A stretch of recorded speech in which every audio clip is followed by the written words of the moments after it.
দুদিন ধরেই মনে হচ্ছিল একটু বিরিয়ানি খাওয়ার, তো বিরিয়ানি কাজ করেই ফেললাম। আমি যেহেতু বিরিয়ানি লাভার, আমার বিরিয়ানি ডেলি খেতে ভালোই লাগে।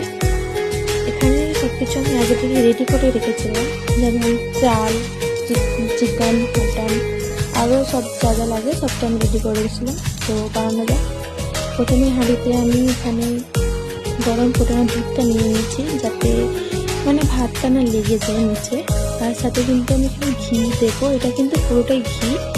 এটা আর কি পেঁয়াজটা ভাজার জন্য কালারটা চেঞ্জ হয়ে গেছে। তো এর উপরে আমি এখন ভাতটা দিয়ে দেবো। তো ভাতটা কিন্তু আমি 80% সেদ্ধ করেছি, 90% না, কেননা এর মধ্যে আমি মাটনের ঝোল অ্যাড করব। তো ঝোলটা দিয়ে এই ভাতটা আরও কুক হবে।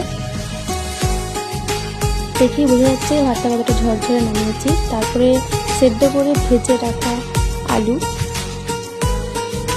আর এটা কিন্তু